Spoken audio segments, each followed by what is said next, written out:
Salut les gars, du coup nouvelle vidéo, donc c'est la troisième de la série pour ma prépa aux France. Donc hier j'étais en compétition, c'était une petite compétition test, ça faisait longtemps que je n'en avais pas fait. Donc c'était une compétition uniquement de bench, j'y suis allé vraiment à l'improviste avec du coup une prépa qui était absente totalement. J'étais vraiment là dans le but de m'amuser et de voir aussi ce que je pouvais donner au niveau du bench sur du matériel de compétition, parce que là ça va faire à peu près un mois et demi que je m'entraîne sur du matériel Fitness Park. Donc je voulais jauger à peu près mon niveau en fait, de là où je me situais tout simplement. Donc pour résumer, cette compétition c'était vraiment un fiasco. Je suis arrivé sur le plateau, j'étais vraiment comment dire, perdu, j'avais plus mes repères que je m'étais créé sur le matériel Fitness Park tout simplement. J'ai pu faire uniquement mon opener à 140 qui est monté très compliqué, alors que 2 jours auparavant j'ai fait 140 en 3 CT et je l'ai monté RPE8 quoi. Donc j'ai fait 140 et j'ai loupé 2 fois 145 à cause des standards en fait. La première fois j'ai voulu déraquer la barre, sauf que j'avais pas prévenu le spotter que je voulais me la déraquer tout seul. Donc en gros il me l'a déraqué au dernier moment, sauf que du coup il l'a déporté vers l'avant et je me suis retrouvé totalement déséquilibré. Je suis descendu et gros manque de production de force, j'ai pas pu la remonter. Et la deuxième fois en fait, vu que moi je place mes pieds en premier sur le sol et que du coup je n'étais pas habitué à ce banc là qui glissait en plus, j'ai posé mes pieds et quand j'ai posé mes fesses pour commencer ma série, mes talons ne touchaient pas le sol. Donc j'ai descendu la barre, mais l'arbitre a simplement dit de remonter. Je suis quand même qualifié au France Bench, donc je l'ai fait en moins de 83 parce que j'avais pas envie de cut pour une compétition qui valait rien entre guillemets à mes yeux. Moi j'y suis vraiment allé pour m'amuser, comme je vous l'ai dit, pour regoûter un petit peu au plateau. Et du coup cette compétition de bench clôture mon bloc de construction. Aujourd'hui j'étais censé faire des grosses barres au squat et au deadlift. Mais finalement, au niveau de la périodisation, je me suis rendu compte qu'il était peut-être plus intelligent pour moi d'aujourd'hui d'îlot de les charges tranquillement pour pouvoir en fait dès lundi repartir sur un bloc de prépa. Donc bloc d'intensification avec recherche de picking qui m'amènera du coup, je l'espère, à mon meilleur niveau pour ma compétition qualificative aux France dans 5 semaines. Le plus gros du travail va être au niveau de l'alimentation. Donc hier, je me suis fait peser à la compétition à 78 kg.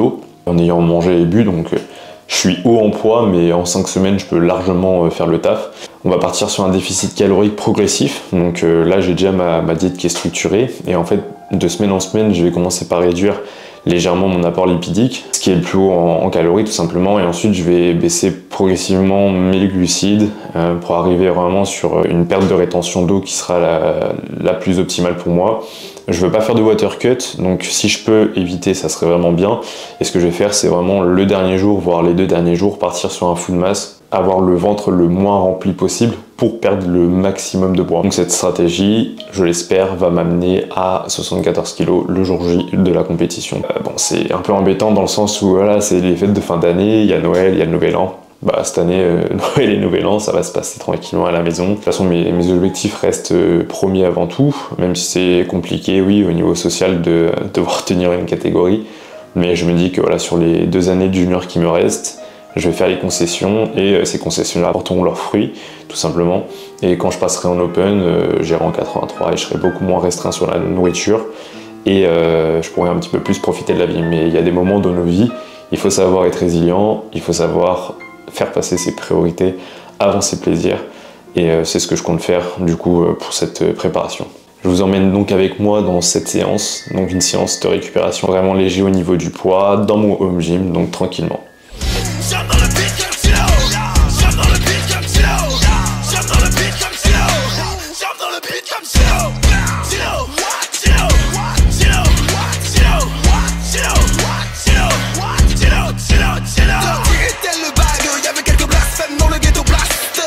Ok, bon, top 7 validé, donc j'ai mis une charge assez légère au squat, étant donné que moi quand je deload j'aime beaucoup, comment dire, vraiment baisser l'intensité de façon conséquente, dans le sens où le squat c'est vraiment un mouvement qui me fatigue énormément, je dirais même plus que le deadlift, peut-être parce que aussi je suis passé à 3 squats sur ce bloc-ci, ce qui m'a pas forcément aidé, dans le sens où je me suis rendu compte que j'étais pas de moins en moins fort, mais en tout cas au niveau de ma production de force, peut-être nerveusement j'ai été impacté par ce troisième squat, donc je pense pendant ma prépa, je vais repartir sur le format de base qui est de 2 squats. Même si en soi le troisième squat que je m'étais mis c'était un squat tertiaire, donc de récup entre guillemets, mais voilà, on va repartir sur 2 comme ça, valeur sûre. Ce qui est bien de s'entraîner dans son home gym, c'est que tu peux mettre la musique que tu veux, ça c'est incroyable, franchement. Moi la musique c'est grave un truc qui m'aide dans mes séances. Il y en a ils se blindent de caféine, il y en a ils prennent la sauce magique. Moi j'écoute de la musique ça m'envoie ailleurs, genre vraiment si tu m'enlèves la musique c'est relou pour moi, et c'est là où il y a un truc qui intervient, c'est qu'en compétition, quand tu passes sur le plateau, tu dois enlever tes écouteurs. Donc je pense que sur cette prépa, tous mes top sets seront réalisés, sans écouteurs. Bref les gars, on passe au back-off, donc j'ai 2 AMRAP, je vais les faire super bas, juste histoire de pas me désentraîner, et ensuite on passe au bench. Et je suis j'avais 15 ans et je killais toutes les célébrités locales. Un massacre de masse qui divise à les villes. Y'a que les asservis qui dévisagent les filles. On nous l'a assez dit, c'était moins difficile qu'on les dit. L'on savait encore à qui servir. Souvent silencieux car depuis l'enfance je suis convaincu que je suis assez nul.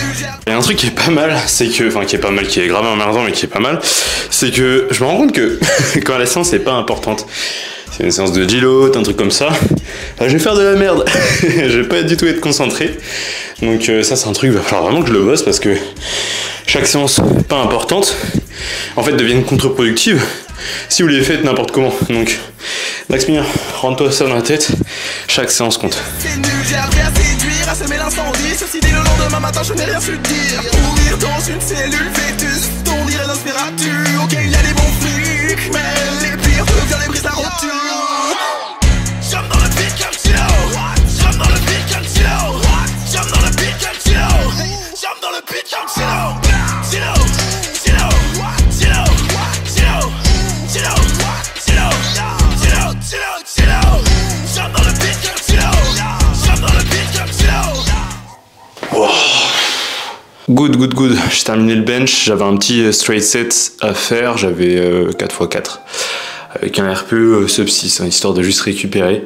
Encore une fois, des fois c'est bien de garder une bonne intensité sur le bench, dans le sens où c'est un mouvement qui se désentraîne beaucoup.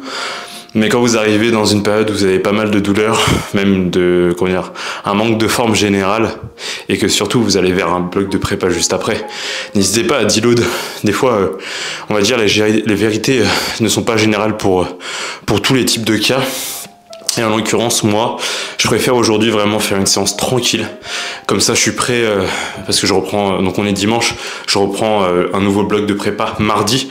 Donc je préfère être prêt mardi plutôt que, voilà, faire le fou aujourd'hui et me retrouver totalement pas prêt, tout simplement mardi. Et en l'occurrence, le fait de changer souvent de matériel, donc de jouer entre le matériel de Fitness Park et celui de mon home gym, bah en fait, je me retrouve un petit peu avec de nouveaux repères à chaque fois, et c'est grave dérangeant, surtout que là ça me crée une petite tension en fait, parce que j'ai l'impression d'avoir plus de ROM sur ce banc, peut-être parce qu'il est plus bas, je sais pas, donc hâte de m'acheter un nouveau banc, tout simplement parce que ça va être compliqué sinon. Quitte à standardiser un mouvement, vaut mieux le standardiser sur un seul matériel, même si le matériel de compétition aura aucun rapport avec celui de Fitness Park.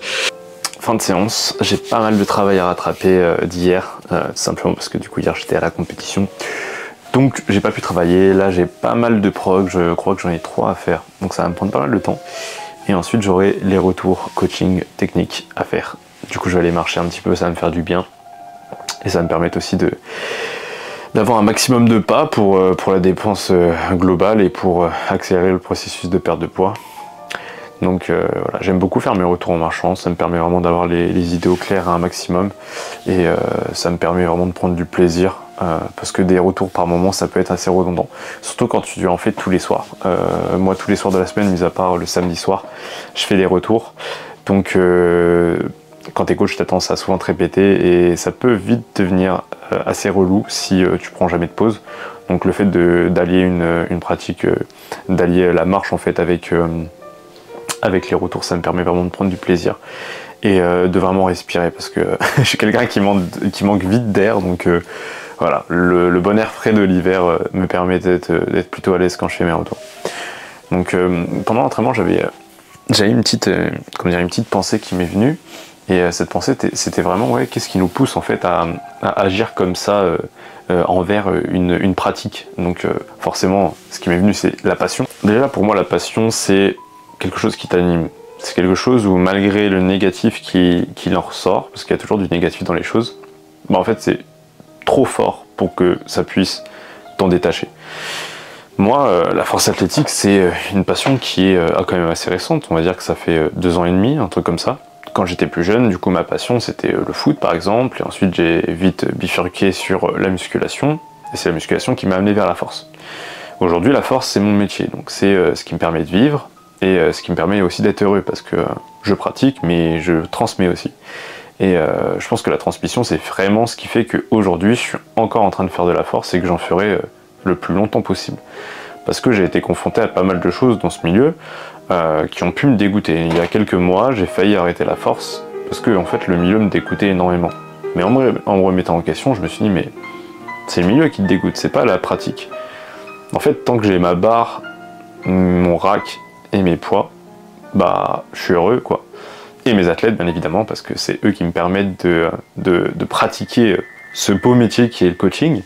Voilà, il n'y a rien de mieux que recevoir des messages d'une personne qui est épanouie dans sa pratique, qui est heureux parce qu'elle progresse. C'est vraiment bien, j'adore. Et même s'il y a des côtés redondants dans le coaching en ligne, notamment la programmation, voilà, quand tu programmes sur Sheet, bah, tu fais un petit peu tout le temps la même chose, même si l'individualisation est présente. La base reste la même en fait. Mais voilà, ça me passionne. Du coup, là, on en vient à un point où on parle souvent de motivation et de discipline. Ouais, la discipline, c'est ce qui te fait tenir. La motivation, c'est éphémère, tout ça.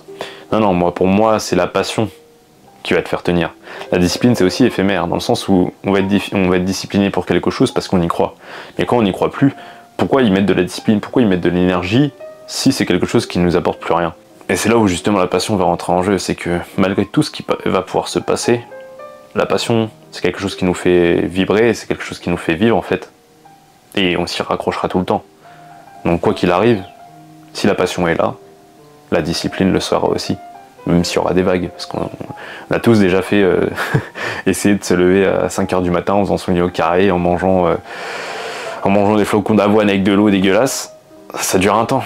Parce que c'est pas quelque chose qui nous fait du bien et il n'y a pas de but en fait, il n'y a pas de sens.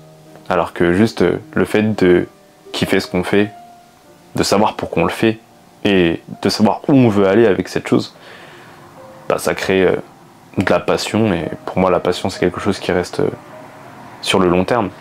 Alors on n'est peut-être pas passionné de force athlétique, on est peut-être plus passionné de sport au final, bah, l'esprit du sport, ce que nous apporte le sport. Mais si on a cette passion, franchement, on peut aller loin. Bref, si vous suivez mes vidéos, vous allez vite être habitué à ces longs monologues, parce que je me suis promis de ne plus jamais les faire subir à quelqu'un. En soi, ma caméra, c'est pas un humain, donc je peux me le permettre. Allez, ciao.